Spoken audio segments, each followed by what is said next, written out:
Welcome, podcast listeners. This is episode number 271 of the Fret Talk podcast. You are here with your host, Mr. BudgetPedalChap.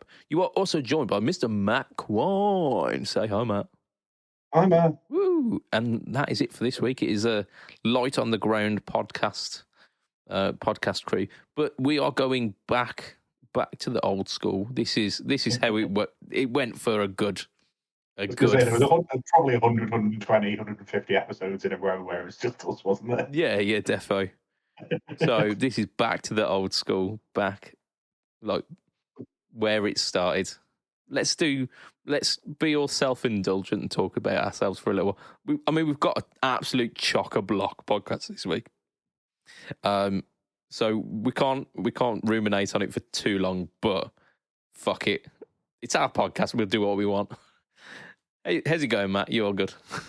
Yeah, all good.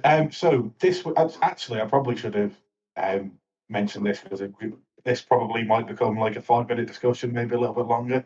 So I had a gig at the weekend, and I had an issue where all of a sudden, out of the blue, my tone was disappearing and the volume was dropping by about 40%.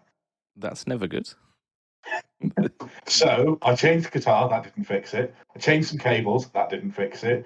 So the only solution was, bearing in mind that I re-put my board back together in soundcheck, there was probably a dodgy cable in the board. Oh no! And I was at the point and we were like mid.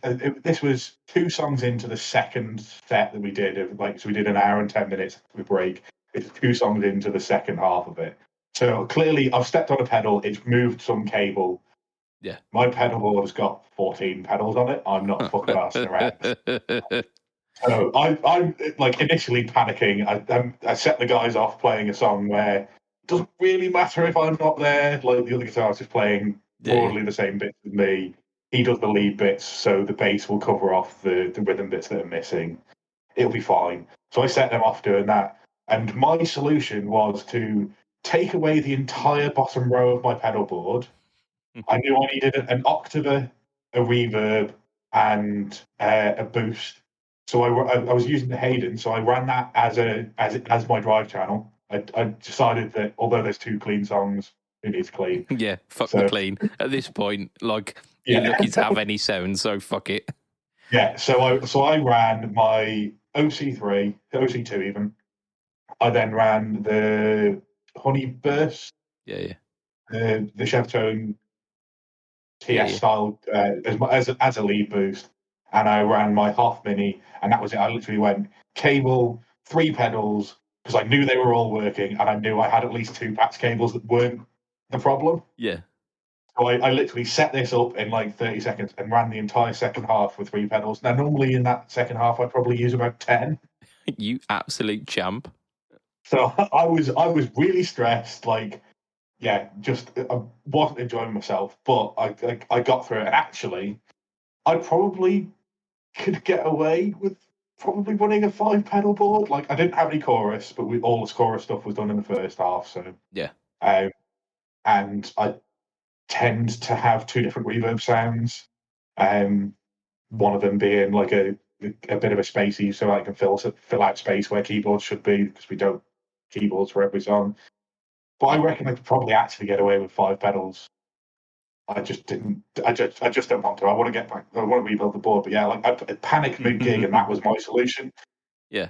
If you're in the same situation, you're like you've got like 50 minutes before any other entertainment is on, and you're the entertainment for the night.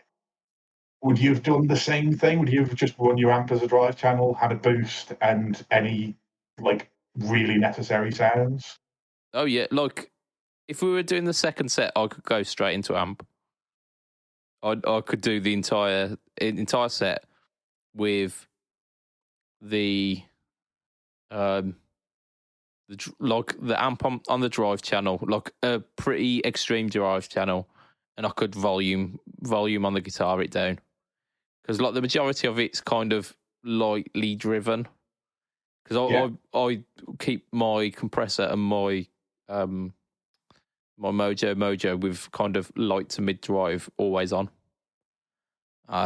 So if I had to, I could just go straight in. My pedal board is really fucking simple, so it wouldn't take me too long to troubleshoot where the issue was.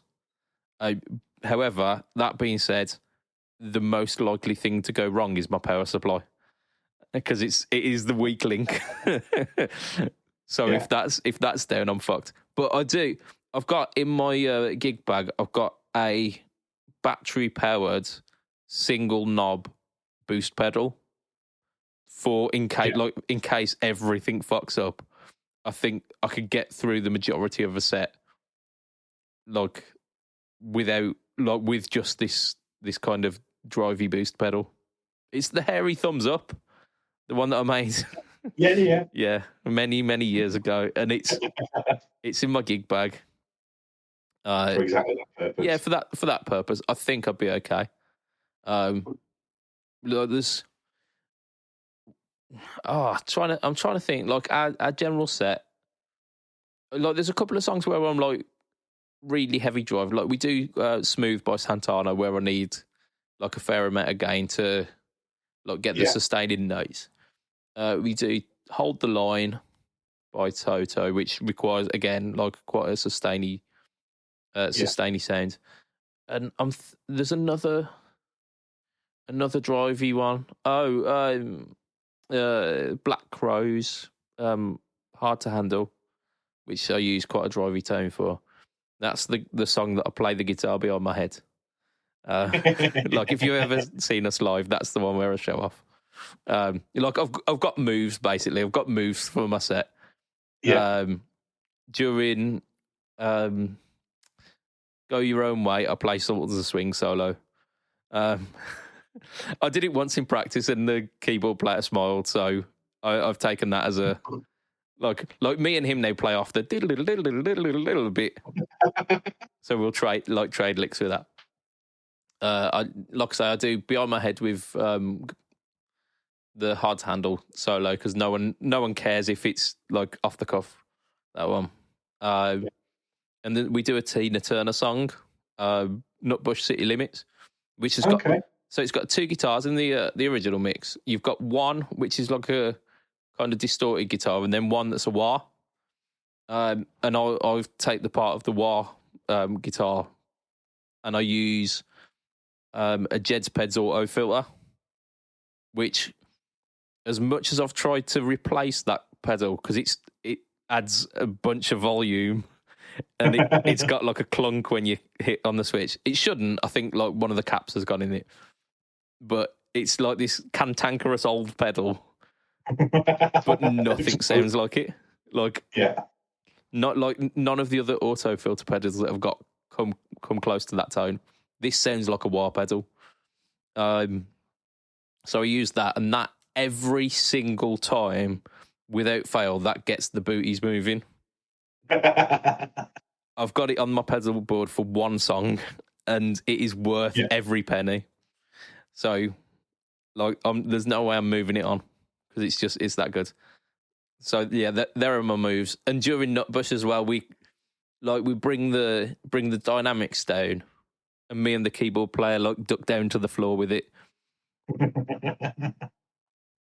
And then when it comes back up to the chorus, we like kind of spring up with excitement. I've only got a few more years left to doing that. But like, as long as I'd got Nutbush done, then I could do the rest of the song, like the rest of the set, without much hassle. I'd be okay, like with just a boost pedal, I think.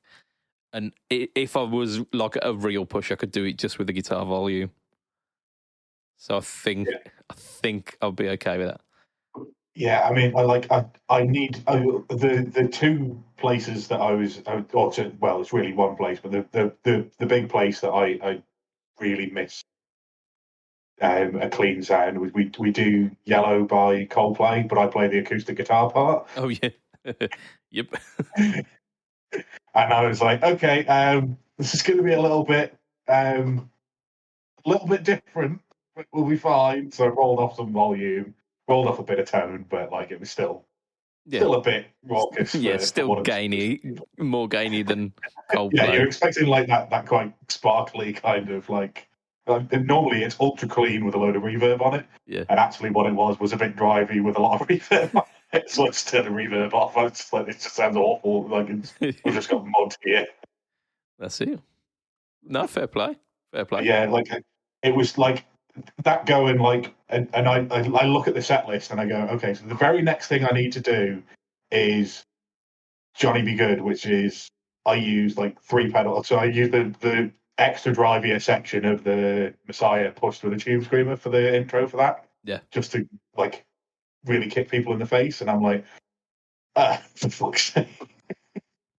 Yeah, So I mean, I had to do it just with a tube screamer pushing the Hayden, which it sounded fine. It just wasn't the sound that I like. yeah, it's not a bad tone. Yeah, it's definitely serviceable, but nothing makes you like feel more vulnerable than being able than like having to do an entire set, pretty much like an entire half of your set without your like crutches almost. Yeah, it was that was it. It's like the only way I can change the gain level really is either kick on a boost, or I have to make sure that I turn the master volume down as I turn the gain up if I need more gain. Yeah, And that's just going to piss people off because I'll change. I will change in the mix because I can't.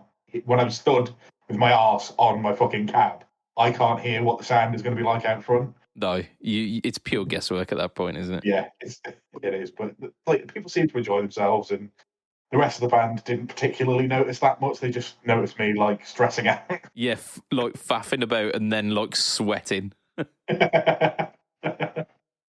Yeah, so I got away with it in the end, but yeah, it wasn't the most fun. But it'll teach me to try and put my board back together in a sound check. Yeah, well, there you go. Yeah, I have learned a lesson. that is a valuable lesson learned. I'm gonna give a bit of what I've been up to this week. Before we move on to the lukewarm hot take. I mean, obviously, I've done some videos. I released the Black Rat versus the Dark Matter, which there's been quite a few people have pointed out. The Dark Matter isn't a rat. Like, I know, but I've put it up in 3 different No Talk All Time verses, and every time it's been pipped to the post.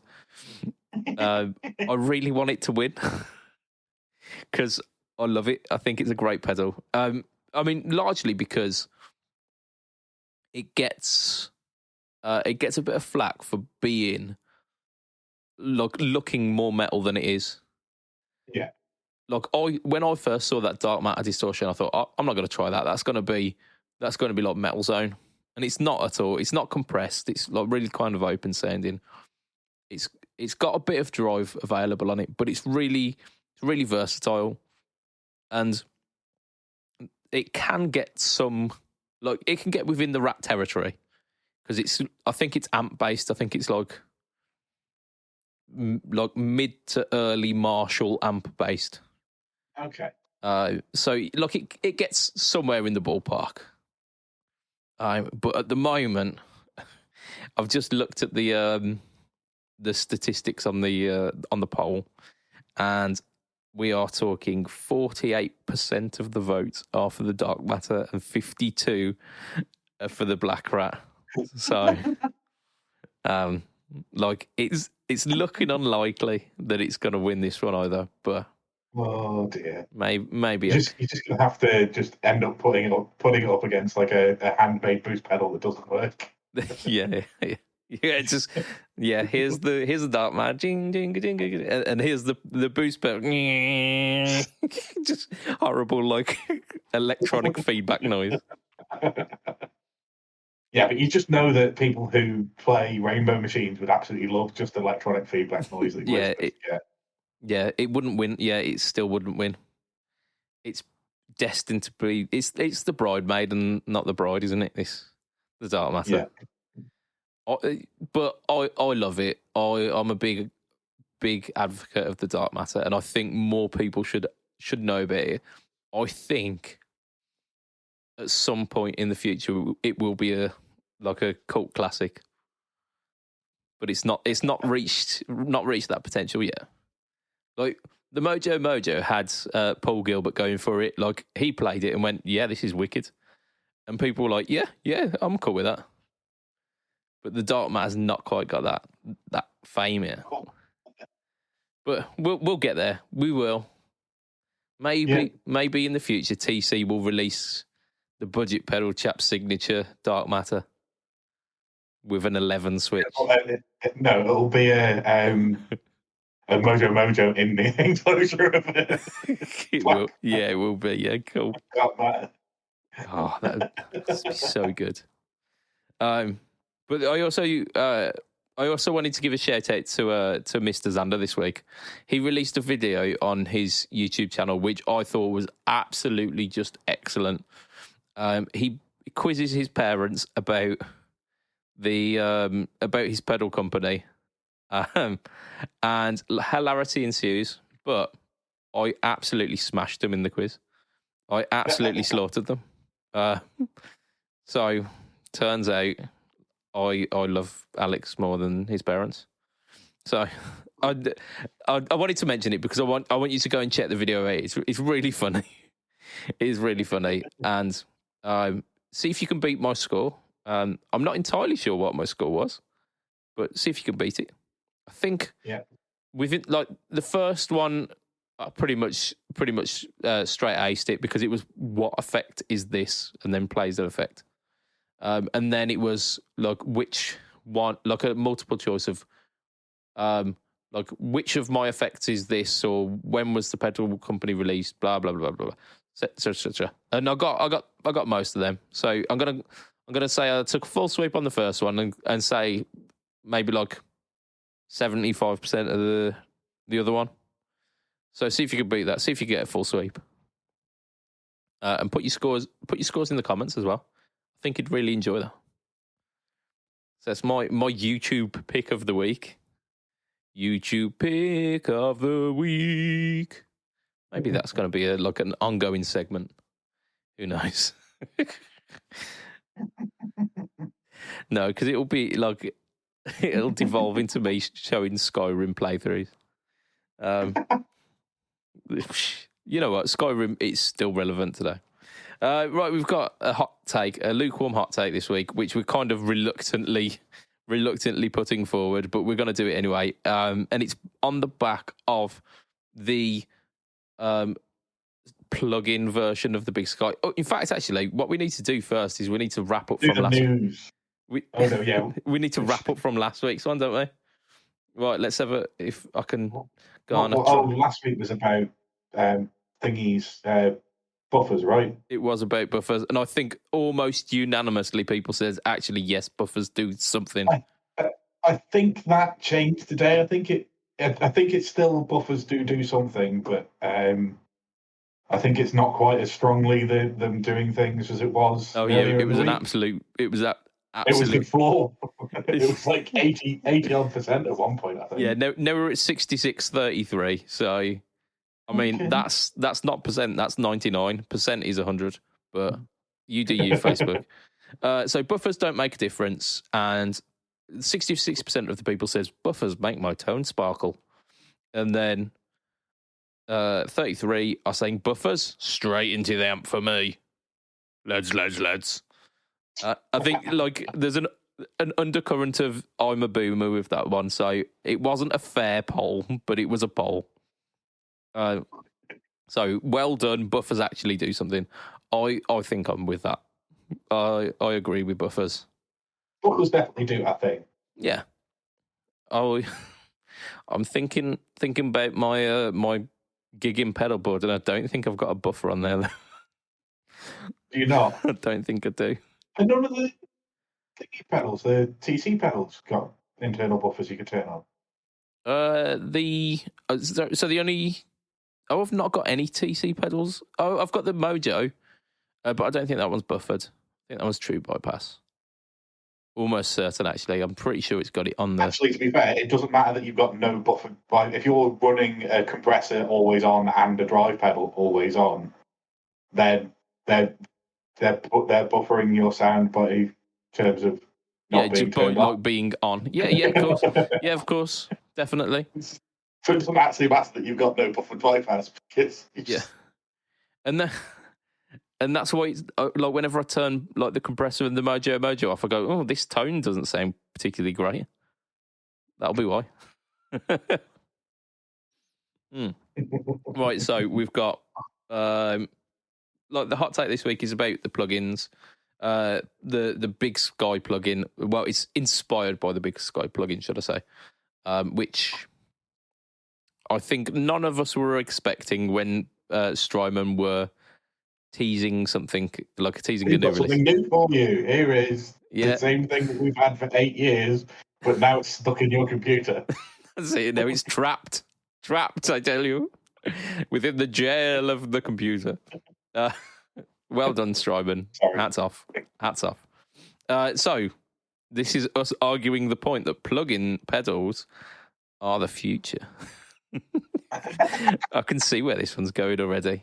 Well, if we start with the statement plug-in pedals are the future, I guess technically it's not false because they didn't exist in the past and now they do. if we are being like entirely pragmatic about the approach, yes, the plug-in pedals. They're certainly not of the past, are they? Yeah, they've only become a thing in the last few years. Yeah, like they didn't have them in Woodstock, and they do have them now. So I mean, that's conclusive proof. We've solved this one. I don't think they had power supplies at Woodstock, did they? No, power supplies were like they weren't batteries; they were like generators, weren't they? Like diesel generators.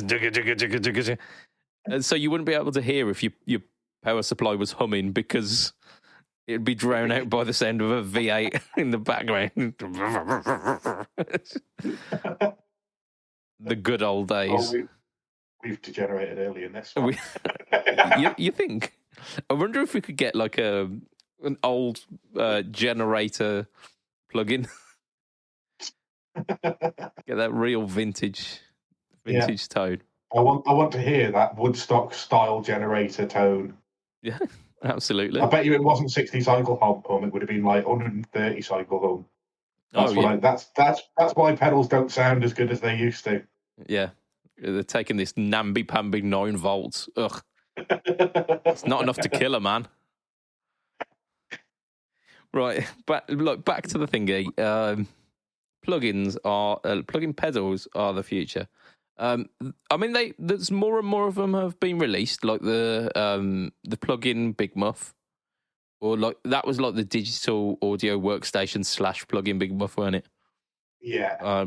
Which we argued about this as a thing, but it happened. It did happen. Yeah, I mean, and then Wampler released the Metaverse, but also released the Metaverse as a plugin version as well. So all the algorithms for that are available as plugins, which you get for free if you buy the pedal, or you can buy them as standalone plugins as well, which I thought was really cool. And I listened to the Chasing Tone podcast this week, and I listened to a few old ones because my phone for some reason automatically updated them onto my my podcast app because I've changed phones, and it said that you like Brian Wampler said that you get 7-day free trial with the plugins, so almost like a kind of Tonepedia situation where you can try the Wampler Metaverse in real time to see if like those are the algorithms that really like you really get along with. So it almost gives you like a try before you buy remotely, which I thought was really cool. So that's a really good use of like plug-in pedals, isn't it? It is, and I think, in my personal opinion, probably the only time where I would consider downloading a plugin. I'm not interested in having to set up whatever you need to into your computer, turning your computer on, opening up your digital works, opening up your software, booting up Wall of Sound or whatever. Yeah. And then input. I'm really not interested in that. I know. I don't think I ever will be, and I'm certainly not going to be taking a laptop to replace my amp ever.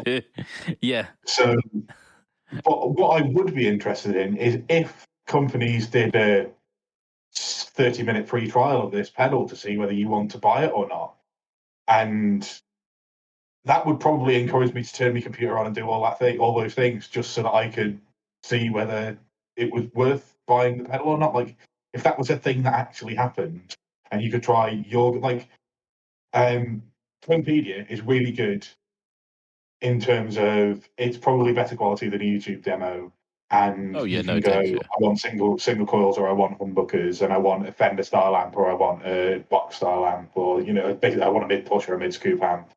Yeah. But it's never going to get your exact sound. Whereas if you've got a DAW with your sort of setup in terms of your amp rig in it, and your guitar in your hands, and you can try the digital version of that pedal into the digital version of your amp with your guitar, I think that's probably the best marketing idea that a company could use this for. I think you could probably route it actually out, so you could do the modeling within the DAW of the pedal and route it out into your actual amp.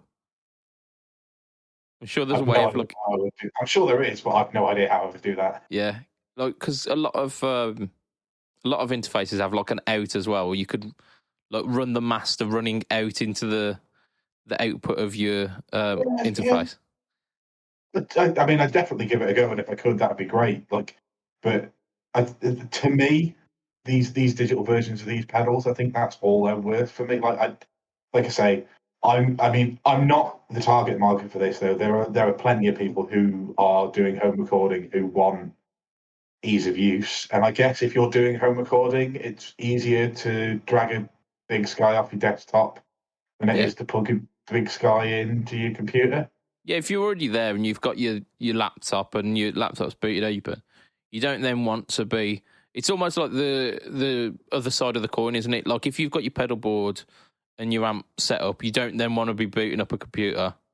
Vice versa, if you've already booted up your computer ready for like your DAW and you're ready to record, it's more of a hassle to then have to like lug your pedal board across and like route it through your interface and etc. etc. Yeah.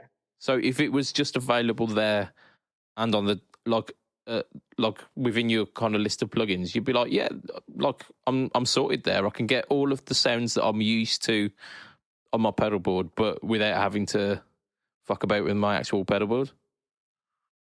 I think the sticking point for this Big Sky, I mean, number one, it's nothing new. It's like a decade-old pedal. Because they're 10-year-old algorithms. Yeah, they've decided to drag out of their little box.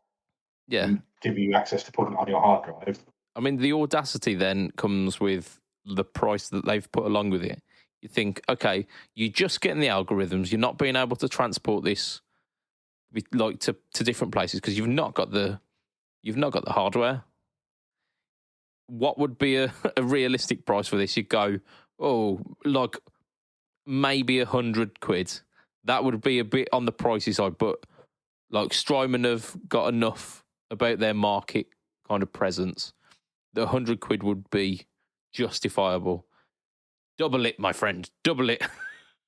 Yeah, $199, which I mean that's pretty much as like for like £800 of this. I mean, it's on its way for £300. Thank you very much, UK government. Yeah. But yeah, that's bearing in mind, like I say, that pedal is between 8 and 10 years old, I would say. Yeah. Possibly even more, but I think I would guess around that. Yeah, a conservative guess is like 8 years old. Yeah. So to charge £200 for that, like, I mean, you were saying before, like, maybe for an extra £50 you could probably pick one up second hand. Yeah, like if you did a bit of shopping around, I'm not saying you could pick one up out like all day every day for 250, but if you did a bit of shopping around, you could pick up a Strymon for £250.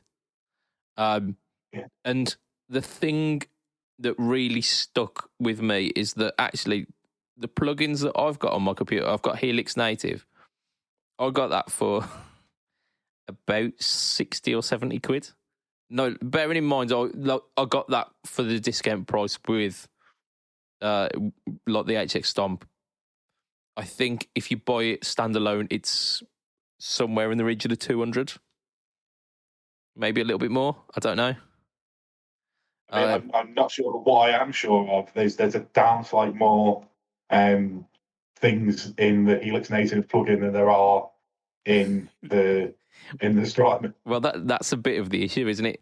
You can run an entire signal chain, like going from the start of the signal chain, like pedals, like any pedals, be them drive, modulation, like modeling, any kind of those pedal units, or like vintage, like echo units or anything like that, through to the amps, through to the IRs and the cabs, like through to studio compression, routing as well, so you can have that in a stereo image as well. Or like you could like even do it like quad amp image if you really wanted to. Yeah. So actually, Helix Native, if you haven't bought any of the things, is $399. So it's twice the price. But okay. It has probably the same amount of different reverb sounds in it to the Big Sky, and every other effect, and amps. Yeah. And like you said, like studio compressors, and there's even bass stuff in there if you want bass stuff. Yeah, I mean, like you could buy Helix Native and never buy another plugin. You couldn't buy the Blue Sky plugin and never buy another plugin. Yeah, I mean, if this was 200 and it like afforded you a license to all of the Strymon algorithms, you go, oh, actually, that's a pretty good deal. Yep. Look, if it was like the Lex and the the Big Sky and the Timeline and Mobius and all those. Yeah, if it was all of those, you go, yeah, actually, yeah, I'll do that. Because you might get somewhere in the region of the use of a Helix Native there. Like if they threw in the Iridium stuff as well, maybe. Yeah. I don't know. It absolutely baffles me that they think it's worth that price. But if we take it back to the hot take, because I realise we're way steering back, jerk the steering wheel back around. In terms of, is that the future? I really, really hope not, because like I would say 95% of people who play guitar, even though I would say most of them don't gig, I would also say that most of them buy physical products and not plugins and it's slightly less exciting, isn't it? When I've bought a plugin. Here's my email confirmation. I've got a download link. Every musician I know talks about gas in one way or another. Yeah, you don't gas for some digital ones and zeros, do you? I mean, some people do. I mean, Brian Gower on Tone Jerks has mentioned how he's like gassed for certain plugins before. I just like, to me, new pedal day, new amp day, new guitar day, whatever it is. Yeah, it's an opportunity for me to take a photo, share it with my mates, and talk about the experience of the new thing. Yeah, I don't want to take a photo of me downloading the Blue Sky for at least twice what it's worth. I mean, you run the risk of oversharing what's on the other tabs there, don't you? Yeah, and then you're into a whole other world. That's it. Oh, you're into that as well. Shit, man. Yeah. Yeah, like, I get that, I think having these things possibly is the future, but I just hope that it doesn't detract from... Yeah, that it doesn't become the main thing. Like, it's nice as an additional, but that it doesn't then become, oh, we're only releasing this as the product. Yeah, I get you. I'm feeling that. But it's not up to us to decide. This is up to the viewers, listeners. Like, I'm viewing here. I can see you. But you'll be listening back in your car or workplace or apparently on the shitter if you're Josh. What? Yeah. I still don't get that. Who puts a podcast on when it's I mean, you taking like a quite a liberty if you're taking dumps that long at work. But hey ho, like that's down to Josh. So there will be a purposefully obtuse poll about this, and you need to answer the question whether you think plug-in pedals are the future. And it's been worded in such a way that you can interpret it in different ways. And I think I want to hear those interpretations because we've shared our opinion on it, but ours is not the be-all and end-all opinion. There are other opinions out there, and they're okay. It's okay to have your own opinions, and I want to hear them. Well, we're going to get on with some discussions. Whoa, we have got some meaty ones this week. We've got some meaty ones. Let's start off with a nice one. Malcolm Young Jet. So they've released like the unbastardized version of the Malcolm Young Jet. Ironically, one which a lot of us wouldn't notice as the Malcolm Young Jet, because we all remember like the stripped paint and the single pickup and like the socks in the cavity covers. Yeah, and the random holes that don't appear to link up with what you think the controls should look like on the Jet. yeah. Like he was a maverick. He knew what he wanted, and he made that happen. He didn't care that it looked like an absolute shed, but it's iconic. It's iconic. It is. So this kind of harks back to the original look of it, and I think what was it like? It was in the video of Shoot to Thrill or something like that, was it? I mean, I think it's in a fair few videos. Mm. I mean, but yeah, I couldn't tell you off the top. I can tell you that it's not the Thunderstruck video. Yes. But that's the only one I really remember, and that's only because it's like in the 1980s, and it's almost like there's a GoPro on a headstock, and it's really weird. Yeah, it was Brian Johnson era. That was when it was definitely a Bon Scott era thing. Oh, was it for those about to rock? Maybe it was. I don't know. There was mention of it in the article. I can't remember. I don't think it really matters. But we're talking about the unsung heroes of the guitar signature world. Because that was the question posed on the Instagram.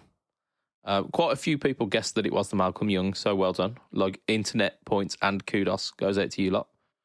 But we're going to extend, we're going to really kind of lean into this question. The unsung heroes of the guitar signature world.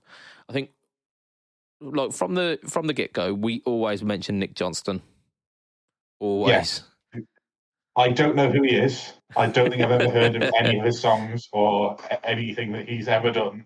But man, I want his Strat. I've now seen his telly, and his telly looks fine as well. But I've not seen that. Fuck. Yeah, there are Nick Johnston tellies, or at least they're Schecter tellies that I'm sure they're Nick Johnston. Nick Johnston. I mean, continue. Yeah, cool. But yeah, I'll give you a bit of backstory about Nick Johnston, because I used to follow him on YouTube back in the day.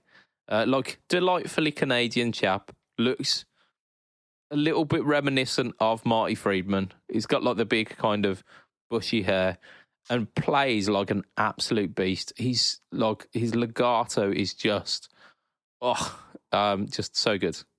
But he used to play like Fender kind of custom shop Strats. And then he had like a brief stint with Chapman before I think Schecter then like whipped him up and went, you know what, we're gonna make you the thing. And they did. They made him the thing, and it's the thing. And they now make him a Telly Deluxe style single coil with a humbucker in the neck. Oh shit! Telly that looks like, imagine the Telly version of those Strats.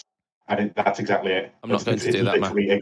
I am not going to do that because be still my beating wallet. They're the same price. Oh, motherfucker! And all of them are Remedy board. He doesn't have any maple boards on any of them. Motherfucker! Like, I'm gonna mention. I think I'll mention it on the Patreon. Actually, is the neck transplant that I did on my thin line, which Yeah. So good. But I'll mention more of that on my on the Patreon. So I mean, little as $2 a month, you can be part of that. We've got 6 boys up in the Patreon at the moment. There is space for more. Come and join us. That's patreon.com/frettalk. So like the Nick Johnston that's a given. We're mentioning that, and now we've mentioned it twice because he's got 2 signatures. I think we would be remiss if we didn't mention the Greg Koch, because I mean the telly's awesome and Koch is funny. So yeah. So you like ticks both the boxes. Like the Venn diagram for like the Fret Talk, it just smack bang in the middle. Yeah. I actually really like them. The kind of, because they've got that Firebird like raised center block. I think that's really cool. I hate the Firebird raised center block part of it. Like that's the worst. Apart from the scratch plate, that's the worst part of that guitar for me. Yeah, I mean it's because of the center block that it's got the half scratch plate in it. Yeah, it is. I know that if I played it, I would probably look like I would look very tiny, because he's like increased the size of the. He's a large man, isn't he? Yeah. It looks like a normal size telly on him. And he made the Gristle Master like 10% bigger body or something like that. Yeah. So that it would look normal. So on me, it'd look like a 335. But I'm okay with that. I think they're pretty cool. So yeah, Nick Johnston, Greg, the Cock Master, the Gristle Master Cock.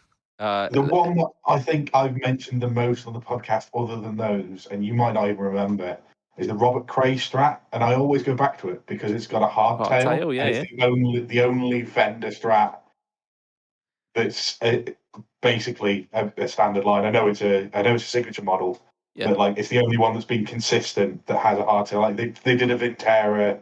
Was it Vintera? I think it was a Vintera that had a hardtail, and every now and again they do like a 60 whatever it is reissue with no trem arm, but like I mean, to me, it should be the default for all guitars. But that's, I mean, for another week. There should at least be like a hardtail Strat in all the lines. Because definitely the amount of Strats that I've seen out and the amount of people that I've seen not use the tremolo system, there should be a hardtail Strat.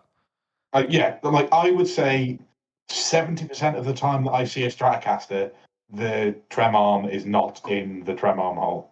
Correct. Yes, correct. That is the way to do it. We also mentioned, like a motherfucker, we mentioned the Gary Clark Jr., the SG, the triple pickup SG, but also the Gary Clark Jr. Epiphone as well, the 339. Is it with the? I can't remember. It was a Casino actually, weren't it? With like the chrome. I think it was a Casino, but I could be wrong. Yeah, Gary Clark Jr., man with impeccable taste. But once again, I want to hear some signature guitars in the Fret Talk group. Share some pictures of them as well. Grab them off Google and dump them in the Fret Talk group. Because we want the unsung. We don't want to see another Les Paul, because it's not. I mean, like Lee's signature the signature Les Paul that Lee has, not Lee's signature Les Paul. Should I say? That's it's not somebody else's signature. It's like I don't know who. Yeah, Bill. Who was something. Bill Withers. Okay, the Bill Withers. Bill Withers. Yeah, ain't no sunshine when she Les Paul custom. It's an ain't no sunshine cream finish. Yeah, like don't get me wrong, absolutely throw in a signature Les Paul that is somebody else's signature. Don't just throw a Les Paul. Yeah, don't throw in Slash or Bonamassa, because that's every other week, unless it's like one of the really cool ones, like the course. What's it? The Corsa Rossa or something like that. The Slash, like deep red. That was really cool. You can share that one. I won't mind seeing that one again. Yeah, and like the ones that aren't just the guitar that they like. Classic's got like 9 or 10 different fucking. The tobacco bursts. Yeah, tobacco bursts, Les Paul standards. We don't need to see any more of those. Especially as his guitar isn't even a fucking Gibson. Oh, they love to hide that fact, don't they? Yeah, that never comes up, does it? That's not in any of the promotional material. That's it. Yeah, based on his not Les Paul. Right, yeah, cool. The next bit of guitar news was that Robin Ford, Robin Ford was talking about a collaboration with PRS probably about 6 months ago, but they've actually finally released it, and I think there was like 500 of these guitars being released. It's fine. It's a PRS. It's kind of like understated as well. It's like black finish, the old bird inlays rather than the new ones. So it's like a little nod. It's gonna be good because it's Robin Ford's signature. He knows what's what. I mean, and it's a PRS, and as much as we hate on them sometimes, they actually do know how to make a guitar. Oh yeah. Look, I've never. I don't think I've ever. I might have. I don't think I've ever like ragged on them for the quality of their instruments. No. Like just what some of the choices. Yeah, some of the choices. That fucking eagle double cut thing. Remember that? How can I forget? It's seared into my memory. But yeah, like that's like a horrendous bit of like guitar, just horrendous. But I was looking at the Robin Ford. I was like largely underwhelmed by it. It's not really for me. It's for collectors. That's fine. I'm cool with that. But Robin Ford, whenever I've heard Robin Ford play, I'm like, when I grow up, I really would like to play like that. It's so tasteful and so sophisticated, and the delicacy of the note choices and the touch and the feel is it's spot on. And it made me think, like, if we had like a top three, like guitarists who we wanted to play like, who would those be? I'm going to throw out some names. I think, although I'm like blowing on Robin's like musical D here, I don't think he'd make the top list. I'll be honest, but you know what? I'm going to chuck him on. It can be number 3, but I think I want to be Steve Lukather, just because, like, guy absolutely fucking rips. I can absolutely get on board with that. Like he could do everything as well. Like yeah. Like there's all sorts of influences in there, and like that's just in his Toto stuff. We like obviously pretty much all of them were just session musicians, so you've heard him on other things that you don't even know are him. Yeah, like he is. His playing is absolutely impeccable, and yeah, he's one of those stealth guitarists, and like you'll have heard his guitar lines throughout time and not even known he was there. And I'm cool with that. I'd love to be a guitar ninja like that.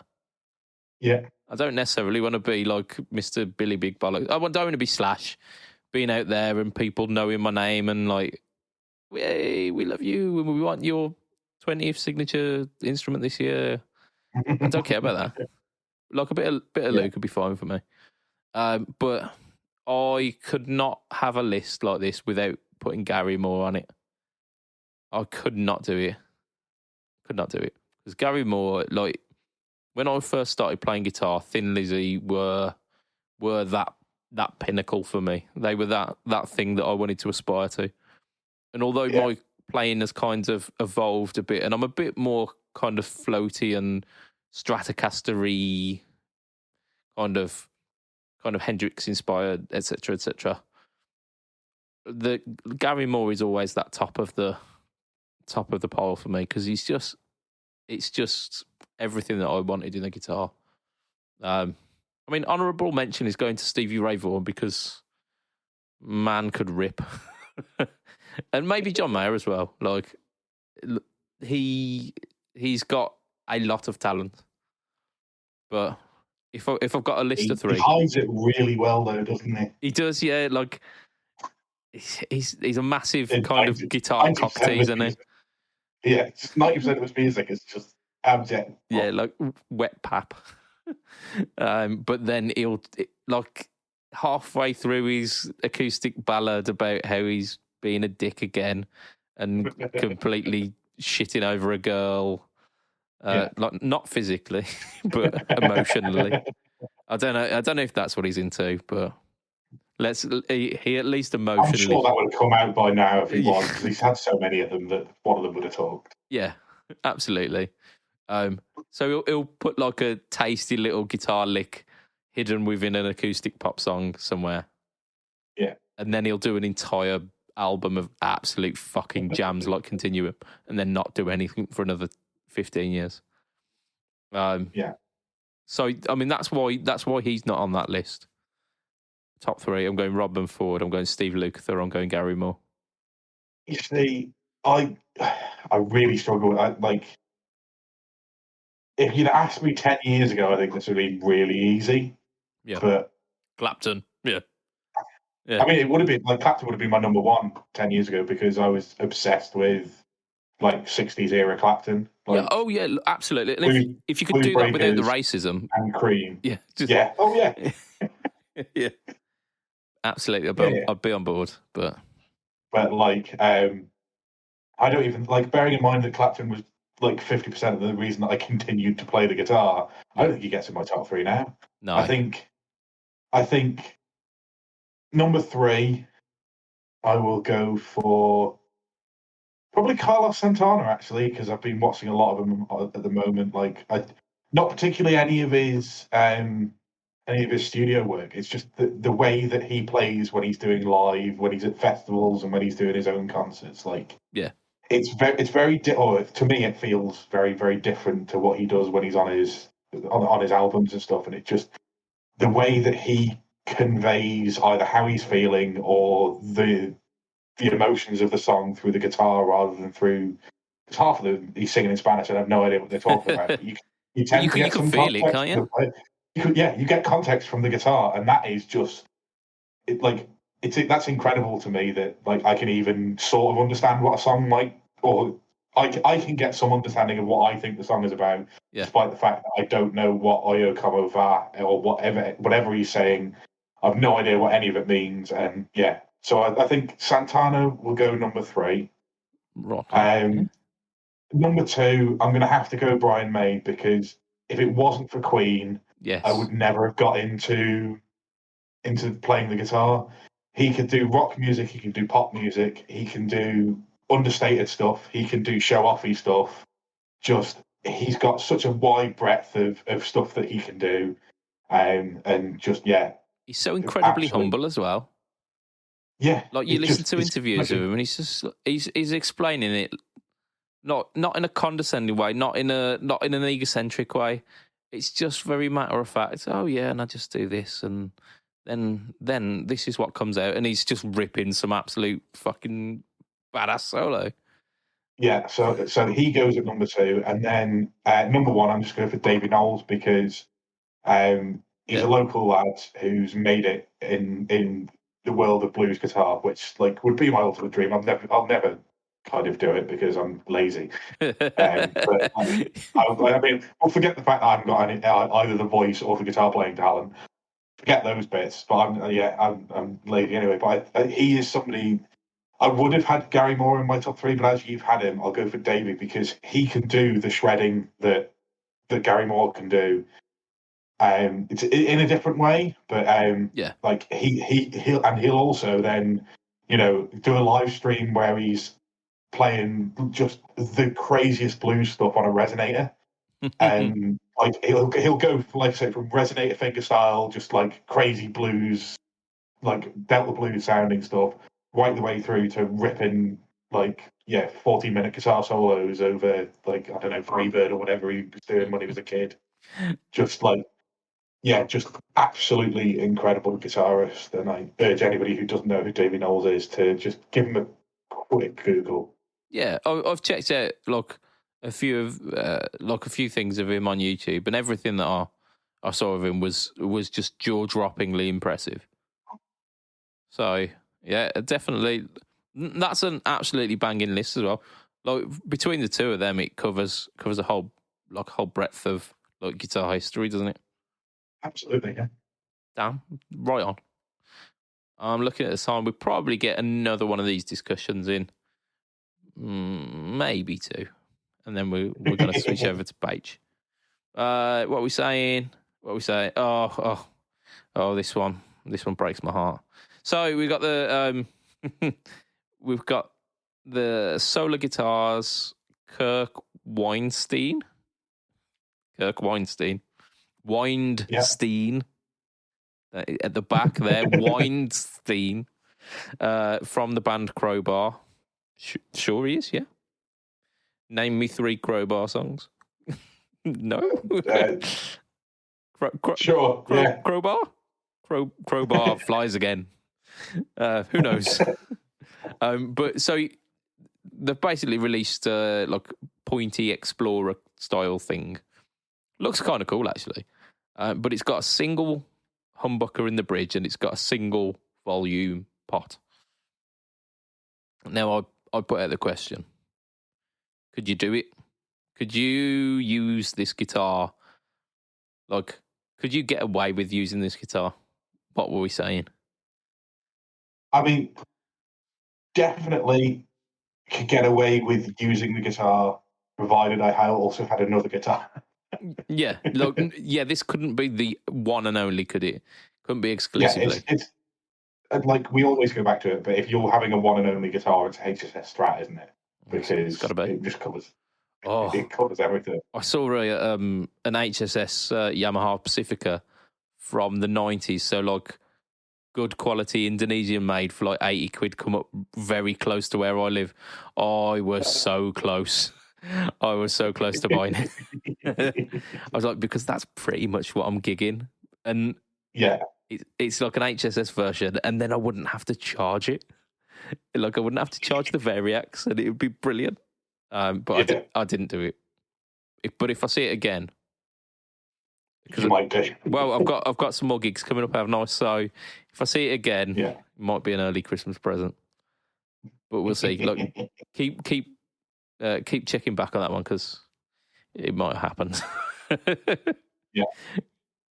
HSS Strat is the one in it, but yeah.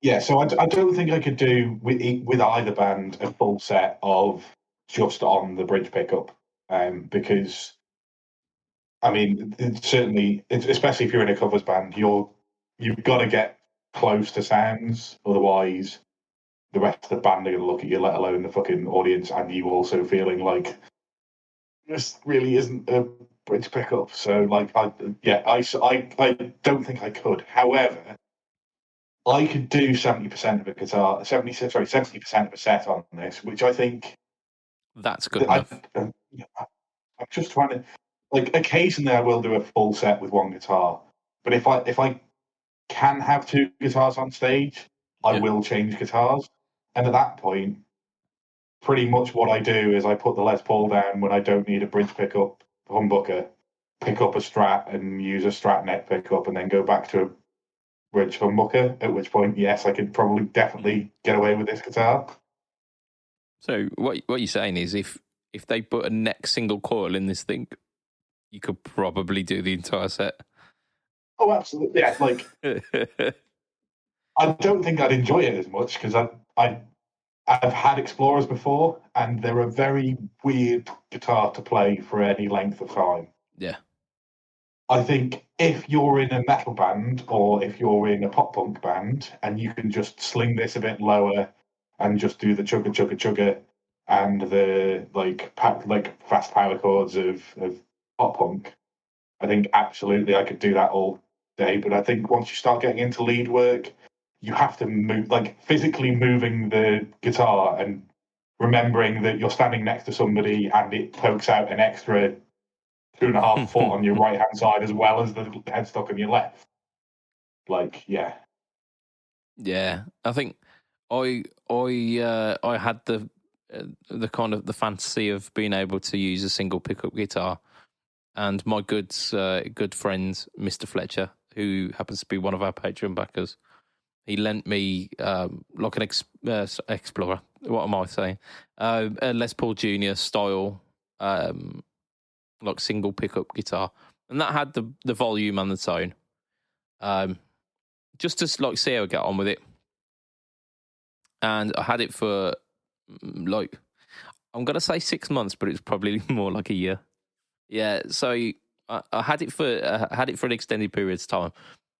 I didn't use it a great deal, I'll be honest.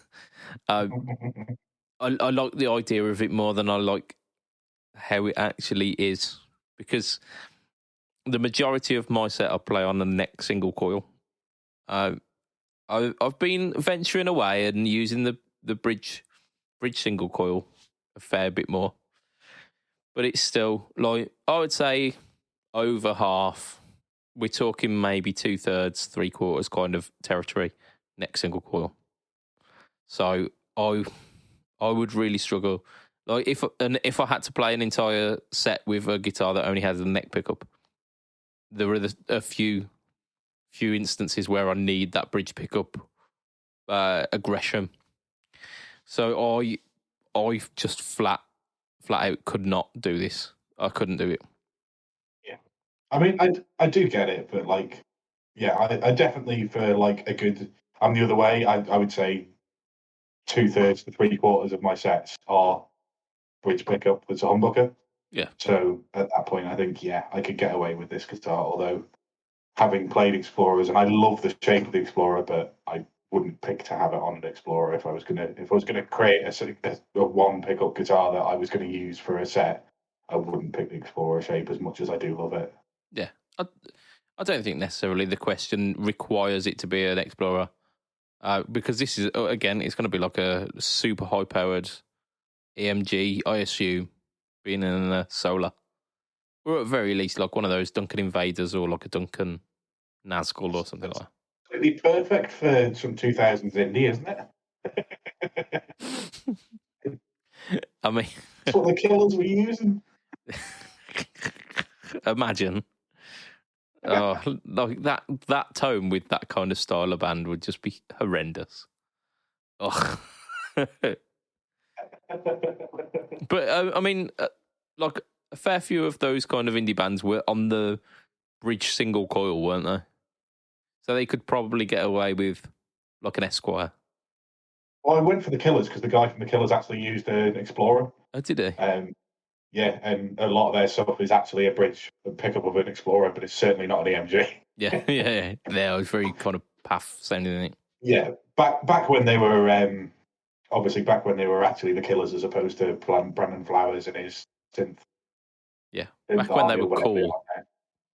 Well, yeah, I was having this discussion the other day. Like their first album, or whatever the album with Mr. Brightside on, yes, is so good for songs that people don't even remember now.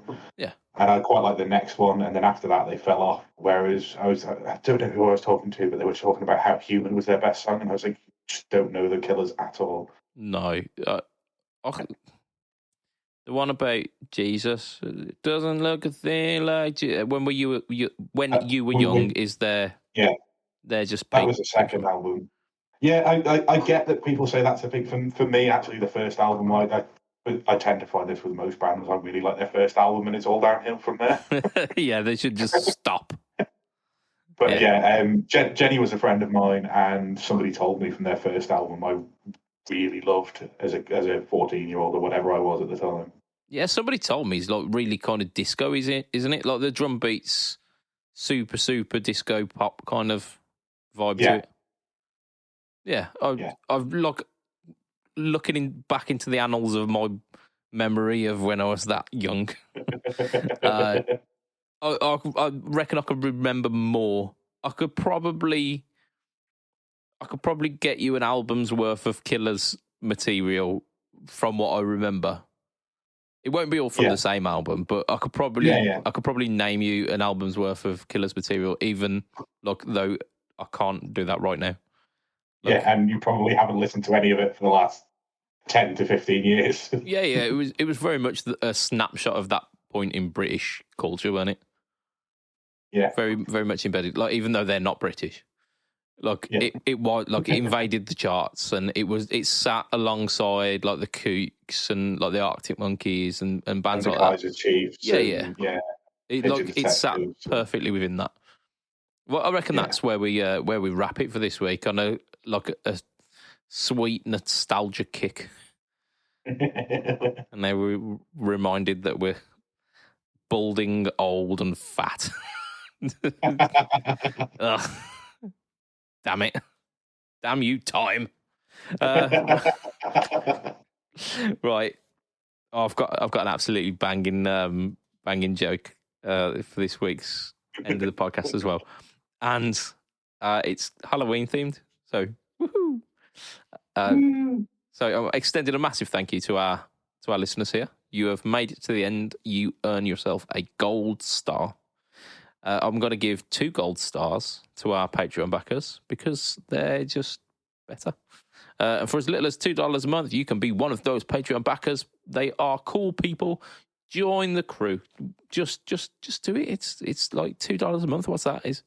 That's a quarter of a Starbucks, or I don't know. What can you get for $2 these days? Or £2? Look, maybe a couple of chocolate bars. Yeah, if you're lucky, you might get a chocolate bar and a packet of crisps. There you go. On a meal, like on a deal of some sort. Oh yeah, because like the full meal deal, if you're getting the sandwich, that's £3, isn't it? Yeah. I mean, Probably going to go up as well. Yeah, so like that's the second tier. There's a $5 tier if you want a meal deal less a month. I might change it to that. Buy the boys a meal deal. So the people, the Patreon backers, they are as follows. We've got Mr. Andrew Bimson. We've got Mr. Adam Yeomans of Chef Tone Effects. I think the sale is still going on, but it's not going on for long. 31st of December for that. There you go. Damn, yeah, get in. Like, there's some cheap pedals going on. We've got Mr. Doug Christ of 37 Effects, of Masters of the Cinematic Universe, and the Just Surprise Me podcast.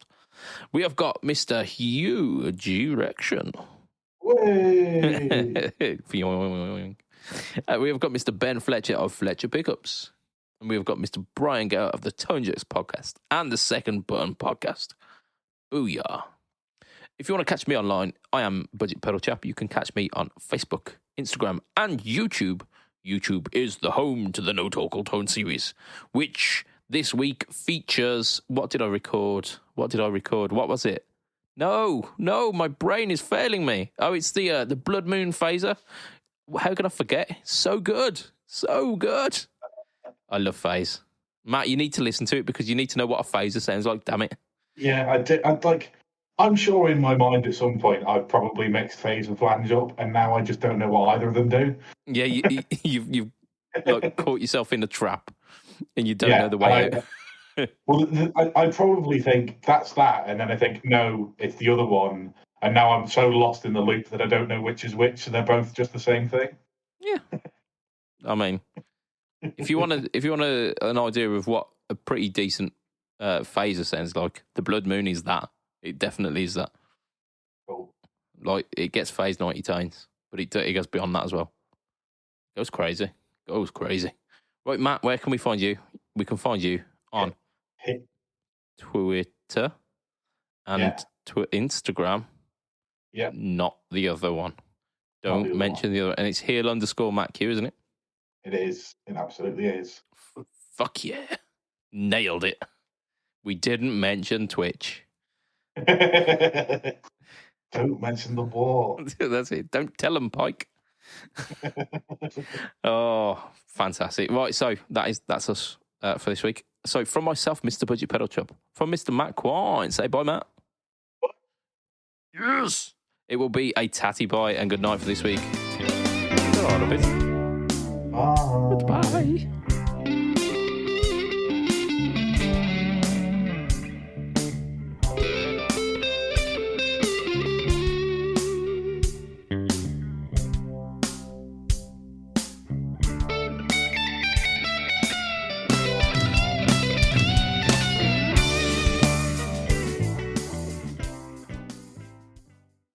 Why is it cheaper to go to a party at a haunted house? Go on. Because the ghosts bring all of the booze. Booze. Okay.